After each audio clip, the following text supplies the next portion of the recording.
Djalma de quem faz a apresentação. São 10 minutos. Tá. Bom,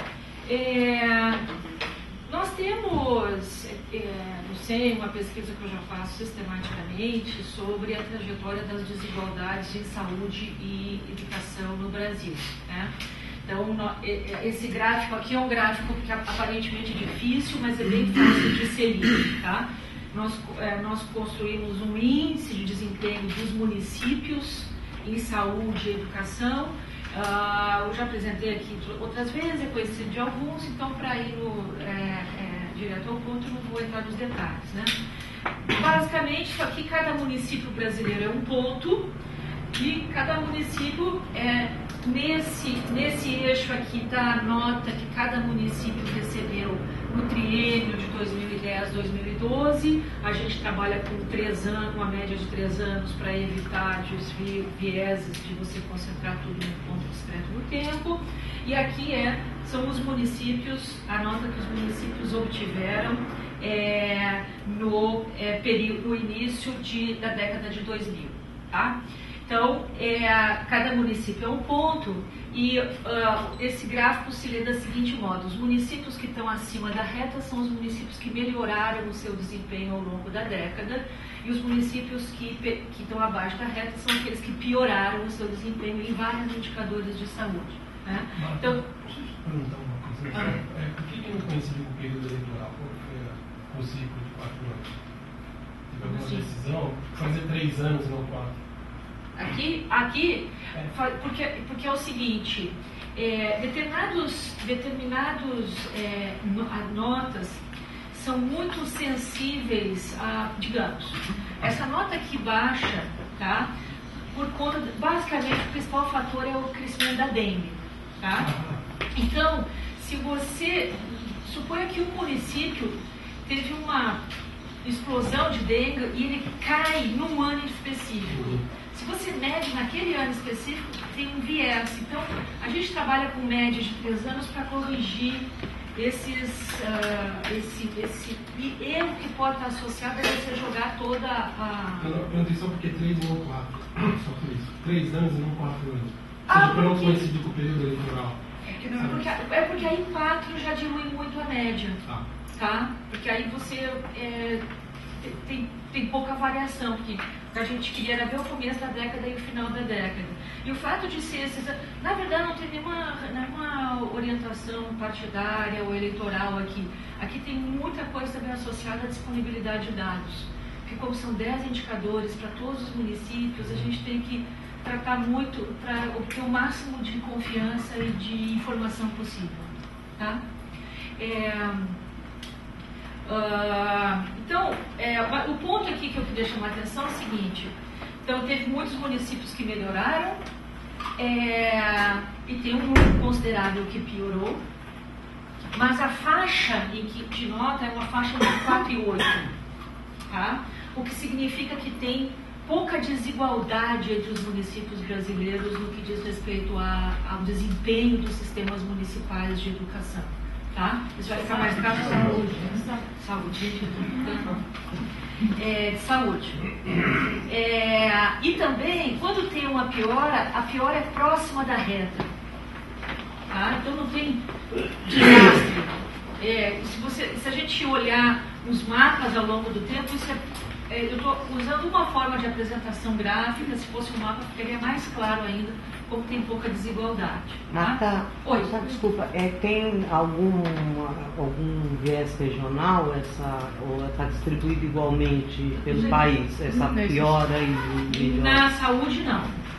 Na saúde, não. Gente, eu vou pedir para vocês guardarem as considerações para depois, porque a Vera vai ter que falar e a Marta tem que sair mais cedo. Só para entender o gráfico. Só do gráfico. Porque a gente não discute beira-mar. Porque daí a gente... Porque senão não... porque as duas vão falar de assuntos parecidos. Não, mas é só para entender o mapa. Esclarecimento. Para esclarecer o mapa, só para saber se tem alguma coisa regional. Na saúde, não. Na saúde, não. O que eu vou apresentar, o outro é sobre a educação, tá? A educação municipal vem visivelmente melhorando, tá? Ao longo da década. Ela teve um desempenho muito positivo, né? Agora vejam como tem desigualdade. As notas variam entre 2 e 10. Tem muita desigualdade. E aí tem uma desigualdade que é regional, mas eu não que tem uma correlação muito forte com pobreza. E aí, então, não é um problema regional no sentido de que ele seja causado por uma região. Eu tenderia a dizer que ele é um problema que se manifesta regionalmente e que ele, como ele é um fenômeno fortemente associado com pobreza, ele está associado com as regiões que têm concentração de pobreza. Então você tem uma causa ou uma associação forte com pobreza que se manifesta regionalmente, porque em determinadas regiões tem uma concentração de gente pobre, mas não é que a região seja uma causa. A região é só a expressão espacial de um fenômeno de associação entre mau desempenho na educação e pobreza, tá? Mas de qualquer maneira vem melhorando. Então tem uma dissociação, e a gente sabe qual que ela tem muito a ver com a mídia, entre a trajetória da educação e da saúde e o que os dados mais sistemáticos mostram, tá? E na verdade as regiões mais pobres é que estão sendo beneficiadas por boa parte dessa trajetória. Se a gente pegar mobilidade urbana e trânsito, a situação é tão ruim que nem estatísticas a gente tem. Não é possível, para vocês terem uma ideia, no censo de 2010 foi a primeira vez que a política de transporte entrou como pergunta do censo. E tem uma pergunta que é quanto tempo você leva para se deslocar, tá? Que é perguntado para o chefe de família.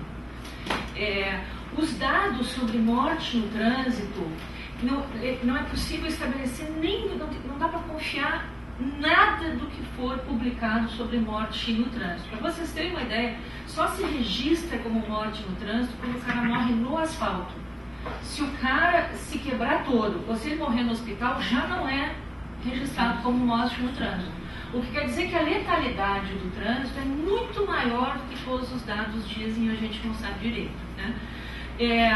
Então, o que eu interpretaria as manifestações de junho, uma parte como um pouco de falta de imaginação, de colocar saúde e educação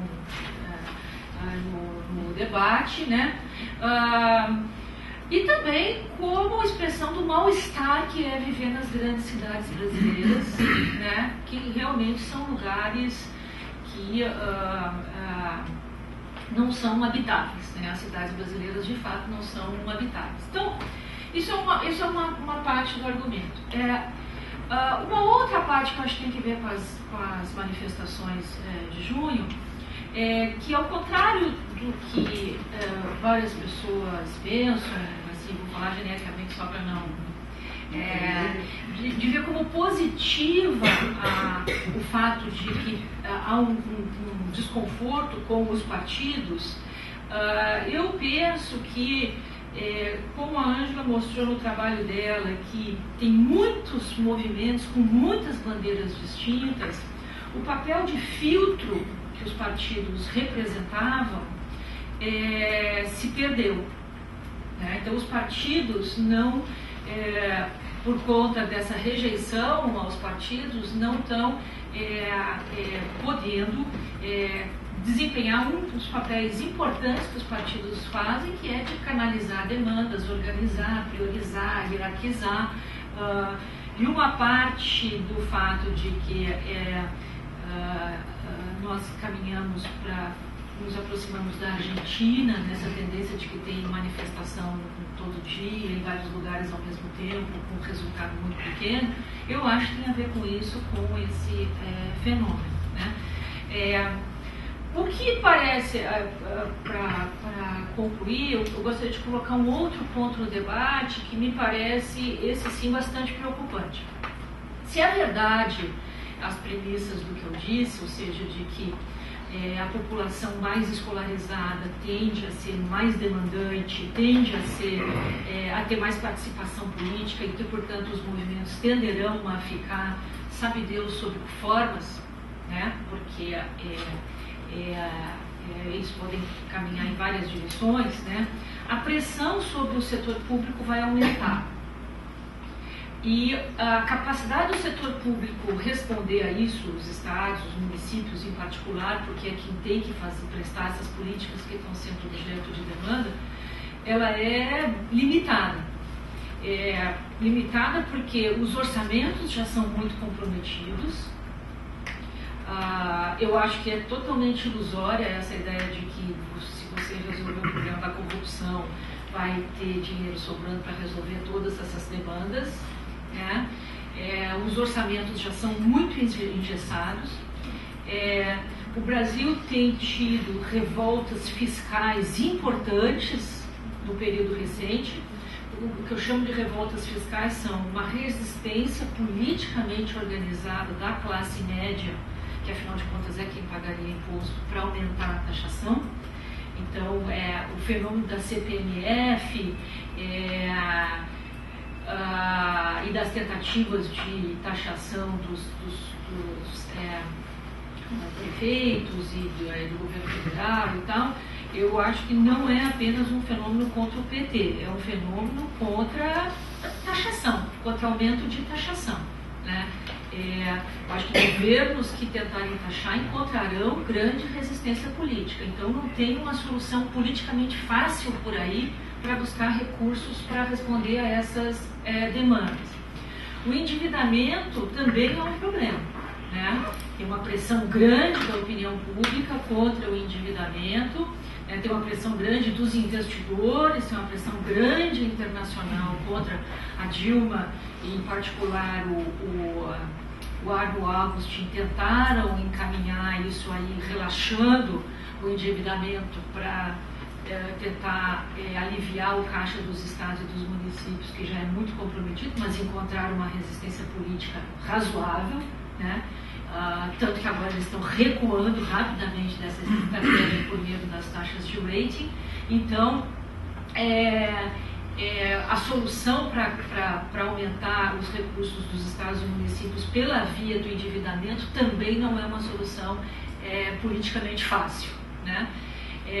A saída de ouro que tinha pintado no horizonte, que eram os recursos do petróleo, né? Já foi garfada pela turma da saúde e da educação no embate das manifestações de junho, para além do que deveria ter sido. Porque a ideia da Dilma era utilizar para a saúde e educação apenas as rendas do fundo, né? E comprometer os 50% do fundo. Então, também não é por aí. Então, resumindo, a minha interpretação é que aumentou a pressão, subiu o sarrafo, isso tende a permanecer e a capacidade dos estados e municípios responderem a essa demanda tende a ser limitada. Então eu acho que nós assistiremos, porque não tem dinheiro fácil no sentido de que não seja politicamente muito difícil de levantar, né? Ou eu acho que o que tende a ocorrer é o que já vem ocorrendo, que é uma disputa feroz dos estados e dos municípios por recursos federais, né? O que a gente viu sobre a partilha dos recursos do petróleo, o que a gente viu semana passada, os senadores desesperados porque os prefeitos conseguiram ampliar a base da taxação de ISS. O que nós vamos ver é uma briga feroz entre estados e municípios pela partilha dos recursos existentes, porque aumentar as bases de taxação será politicamente muito custoso no curto prazo. Então, acho que seremos um país normal, é assim que as democracias funcionam, briga, o cidadão se comportando, o famoso paradoxo de Rousseau, né? O cidadão como senhor do Estado não quer pagar mais impostos, né? Mas como cidadão ele quer o máximo do Estado. Como não tem solução fácil para esse problema, a temperatura vai subir. esse é um ponto, o argumento.